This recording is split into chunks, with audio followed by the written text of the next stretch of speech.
Over $23 billion in U.S. offshore wind projects just passed some pretty critical milestones this week. Revolution Wind actually started delivering power. Coastal Virginia is 70% complete with 176 turbines. And federal courts just handed the wind industry major victories that secure their construction pipeline against political interference. Right, which is huge. Yeah, massive. Yeah. Meanwhile, the 2-week construction software buying cycle that we've been tracking shows absolutely no signs of slowing down. This is Construction Market Intelligence for Monday, March 23rd, 2026. Welcome to this deep dive. Our mission today is to examine a staggering stack of weekend construction market intelligence, drawing heavily on data tracked by Smart Business Automator to decode how the global construction industry is actively trying to build its way out of a looming economic squeeze. Yeah. Okay, let's unpack this. We really have to start with the sheer physical reality of what's being built right now. Yeah, because the landscape is just entirely dominated by this seismic shift in energy infrastructure. I mean, the word seismic is entirely appropriate here. We are witnessing a colossal injection of capital into the U.S. energy grid, and it's moving at breakneck speed. Right, it's not some gradual 10-year transition. Exactly, no, it's a sudden mobilization. And it's driven by, well, a sudden alignment of legal certainty and some really severe global geopolitical shocks. The physical manifestation of this is an active offshore wind pipeline that's currently sitting at over $23 billion in construction value. Wow. I mean, to put that $23 billion into perspective for you listening, let's just look at the actual logistics happening off the coast right now.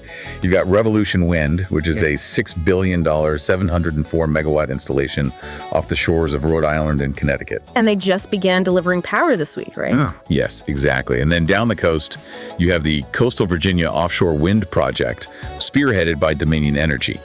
That is an $11.5 billion endeavor. They are currently 70% complete. They're driving 176 immense turbines into the seabed, and they expect to deliver their first power by March 31st. The engineering scale required for these installations is just staggering. Yeah. Pounding monopiles into the ocean floor, laying miles of subsea transmission cables. It requires highly specialized maritime supply chains. And those supply chains are fully activated now. Oh, for sure. Like Vineyard Wind in Massachusetts has all 62 of its turbines completed and is fully operational now, pushing 800 megawatts into the grid.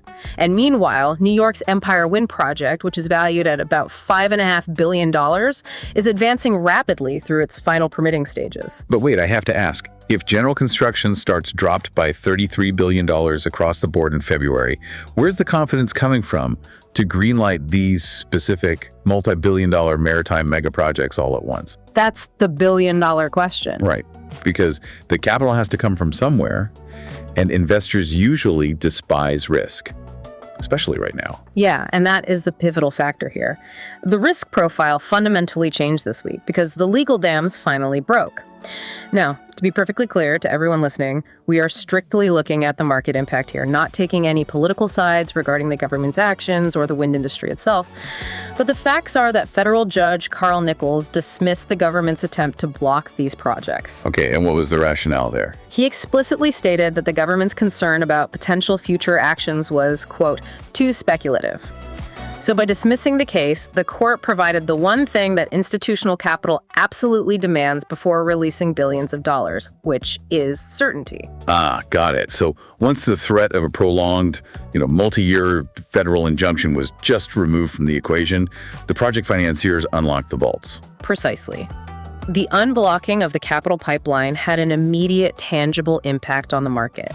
And you can see how the major players are recalibrating their portfolios in real time based on this new legal reality. It's actually a fascinating mix of financial maneuvers. Like what? What are they doing? Well, Total Energies actually stepped forward and offered $928 million just to walk away from 2 projects. Wait, really? Just to walk away? Yeah, the Attentive Energy project in New York and Carolina Long Bay in North Carolina. They are paying nearly $1 billion simply to consolidate their risk and exit those leases. But then, conversely, RWE went the exact opposite direction. They put down $1.1 billion to acquire a new New York and New Jersey lease. That's wild. You have global energy giants making billion-dollar bets on opposite sides of the exact same table. Right. But here's where it gets really interesting, though. The legal unblocking in the U.S. is only half the story. The other half is driven by a catastrophic shock to the global energy supply chain. Because on Thursday, Iran struck Qatar's liquefied natural gas hub. Yeah, that was massive.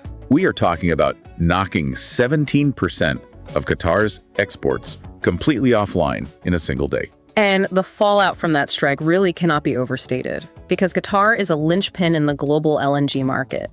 And repairing an LNG facility is nothing like repairing conventional infrastructure. Because of the temperatures involved. Exactly. Liquefied natural gas requires cryogenic cooling to negative 260 degrees Fahrenheit. The piping, the metallurgical components, the compression trains, all of it is highly specialized and custom engineered. You cannot just weld a patch over the damage and call it a day. Right. Because of this extreme specialization, analysts estimate that this 17% capacity will be offline for 3 to 5 years. 3 to 5 years, wow. Translating that into dollars, we're looking at a $20 billion annual loss. Furthermore, there's a sprawling $28 to $30 billion LNG expansion project in the Middle East that has just ground to an absolute halt while regional authorities try to assess the security damage. It's completely frozen. Yeah. So when you look at the global map, capital behaves exactly like a massive high-stakes game of whack-a-mole. Yeah. The hammer comes down on a critical gas hub in Qatar, creating a sudden vacuum in the global energy supply. And instantly, a massive surge in infrastructure construction pops up in the US and China to compensate. It's a perfect analogy. The capital pivots instantly because nations require baseline energy security just to function. So in direct response to that Thursday strike, Japan pledged $73 billion for US nuclear and gas construction. $73 billion, just like that. Just like that. They recognize the Middle East is compromised, so they are willing to finance complex energy infrastructure all the way across the Pacific just to guarantee their future supply. And simultaneously, China is aggressively ramping up large non-fossil energy projects in the wake of this war. Expanding wind, nuclear, solar, hydro. Right. They are accelerating all those domestic builds to insulate their manufacturing base from this sudden energy volatility. Okay, so global capital is aggressively flooding the US energy grid. But there is a huge catch here. The local contractors hired to actually build these multi-billion-dollar wind farms or, pour the concrete for these new gas plants, they are stepping onto job sites in a fundamentally broken local economy. This brings us to the harsh contradiction facing the industry this week. Yeah, the macroeconomic squeeze currently suffocating contractors is severe. The economic indicators released on Monday were pretty bleak. Construction prices spiked 12.6% annualized. Ouch. Yeah, the cost of raw materials, skilled labor, logistics, they are all accelerating simultaneously. And to add on to that pressure cooker, Moody's just raised the probability of an impending recession to 49%. That $33 billion drop in February general construction starts that we mentioned earlier, that is the physical manifestation of that recession fear. Exactly. Private developers are pulling funding for strip malls, office buildings, residential complexes. Right. But in the exact same breath, healthcare construction is surging upwards by 11.8%. Defense spending is booming. Tech manufacturing is exploding. Intel's Fab 52 semiconductor plant just won Project of the Year from ENR. Yeah, Engineering News Record. Which really raises an important question. How does a regional contractor survive in a landscape this fragmented?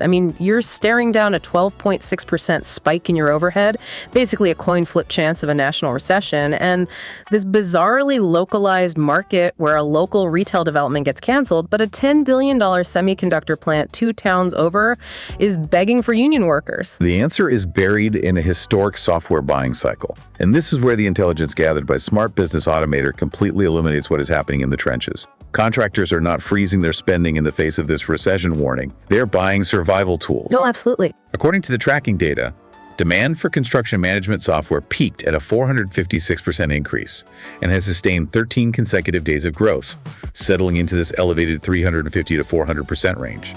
Construction bidding software is up 233%. Construction technology generally is up 114%. But the most revealing metrics are in the estimating and accounting sectors.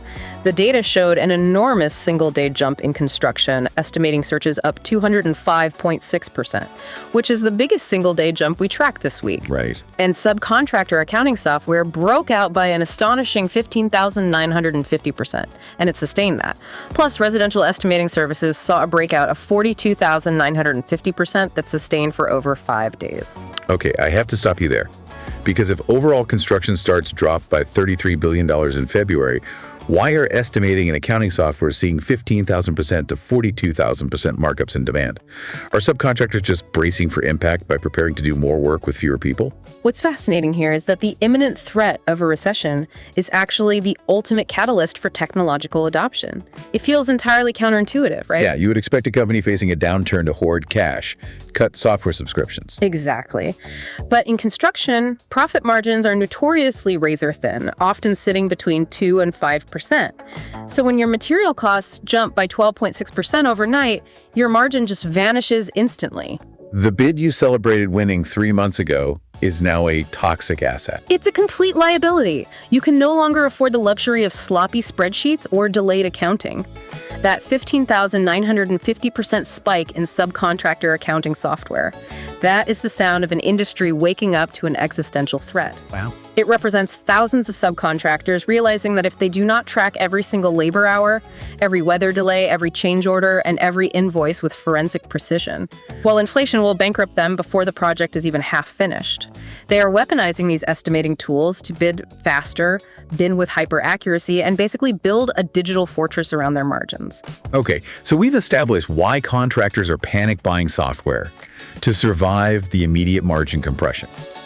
Now, let's examine exactly what problems these newer technologies are trying to solve on the actual job site. Because the industry is bracing for a gauntlet of upcoming hurdles, and the brighter tech world is clearly smelling the blood in the water. Oh, they definitely are. I mean, Alphabet X, which is Google's division for highly experimental moonshot projects, they just spun out a company called Honori with $26 million in funding. 26 million. Yeah, and their sole mandate is to fix the notoriously archaic construction permitting process. Permitting is a massive bottleneck, obviously. But the immediate daily friction happens in the field, all right? This is where platforms that are already embedded in the industry's daily workflow become critical. I mean, Smart Business Automator, who provided the underlying market intelligence for our deep dive today, they're offering the exact tools needed for this squeeze. They are deploying AI-generated daily log summaries, assistance with requests for information, or RFIs, automated schedule risk detection, and proactive budget variance insights. The whole philosophy is to catch a financial deviation on day 3 rather than discovering a catastrophic loss on day 90. Which is how you save those margins. Exactly. But, okay, I have to play devil's advocate here for a second. The high-tech AI utopia narrative always sounds flawless in a press release. But can an AI algorithm truly detect a schedule risk or catch a nuanced specification oversight better than a veteran project manager? That's a fair question. I mean, I am talking about the person who's been walking muddy job sites, breathing in drywall dust, and reading the subtle body language of specialty trades for 30 years. Is the software actually making building decisions, or is this really just about handling the administrative busy work so the humans can actually get back to building? That is a vital distinction to make, and the reality is firmly the latter. The technology does not replace the 30-year veteran. It liberates them from the administrative prison of the job trailer. Okay, I like that phrasing. Think about a typical day for that veteran PM. Their intuition and physical presence on the site are invaluable. Yet, under current workflows, they are forced to spend 4 hours a day manually typing up daily logs, hunting through hundreds of scattered emails to draft a formal RFI to the architect, and cross-referencing giant spreadsheets just to spot a budget variance. So the AI acts as a highly efficient administrative assistant. It automatically tags the progress photos, drafts the structural RFI based on the email chain, highlights a potential delay on the Gantt chart, allowing that veteran PM to actually walk the floor and solve the physical engineering problems. Exactly. If we connect the bigger picture, the technology is merely a lever. It is a tool to help human operators navigate a very real, very steep set of hurdles approaching in the immediate future. Because the calendar is unforgiving right now. Extremely unforgiving. Tomorrow, March 24th, the financial markets reopen. Everyone is holding their breath to see if Moody's crosses that psychological 50% threshold for a guaranteed recession. Yep. And while the macroeconomic storm clouds gather, the regulatory environment is shifting right under their feet. The Associated General Contractors, the AGC, is actively developing procedures for a complex tariff refund process right now. Right. Furthermore, they are aggressively pushing an initiative called Road to Reauthorization Part 6. For those unfamiliar, this is a major lobbying effort to integrate technology requirements into federal infrastructure policy before the IIJA The Infrastructure Investment and Jobs Act expires on September 30th. And at September 30th expiration date is an impending cliff for public infrastructure funding. If the IIJA is not reauthorized smoothly, highway, bridge, and transit projects nationwide could just freeze.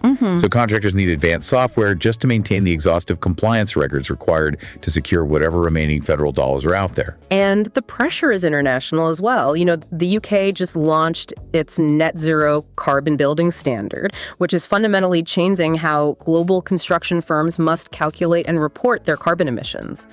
The AGC is even hosting a carbon reporting town hall about it.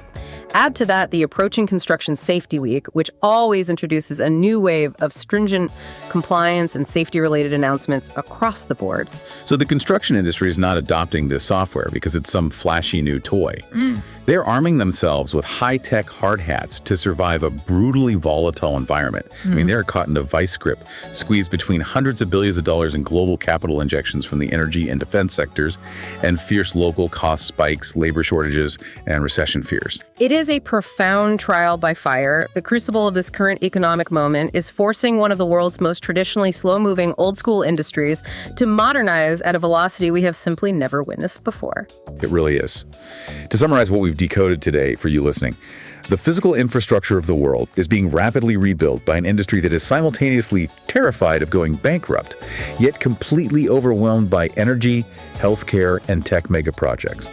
They're watching $33 billion vanish from general commercial builds while simultaneously executing $23 billion in offshore wind construction and watching nations hurl tens of billions across the ocean to secure their LNG and nuclear grids. It's a paradox. It is a massive paradox. So what does this all mean? I want to leave you with a provocative thought to mull over as you plan your week.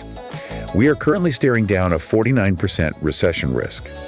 That palpable fear is exactly what forced the construction industry into an unprecedented 42,000% spike in the adoption of estimating and efficiency tools.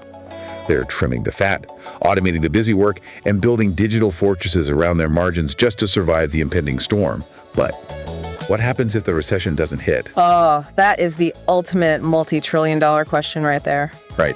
If inflation cools, material prices stabilize, and the broader economy actually achieves a soft landing, we will be left with an entire global construction industry that just spent the last 6 months aggressively adopting AI, automating their workflows, and ruthlessly optimizing their overhead. Will this panic-driven modernization inadvertently trigger the most productive, hyper-efficient, and profitable era of construction we have ever seen? The fear of the storm might have just forced them to build an unsinkable ship. The irony is striking. The exact survival mechanisms they adopted to endure the squeeze might be the very engines that propel them to scale unprecedented heights when the economic pressure finally releases. Exactly. Well, make sure to subscribe, like, share, and comment on this deep dive from whatever platform you are listening on right now. And to stay ahead of these massive industry shifts, be sure to check out the weekly briefings from Smart Business Automator to position yourself strategically for the week ahead. Because whether the economic compass is pointing toward a devastating recession or a historic boom, the professionals who know how to read the data are the ones who are going to win. Until next time, keep your hard hats on and your eyes on the horizon.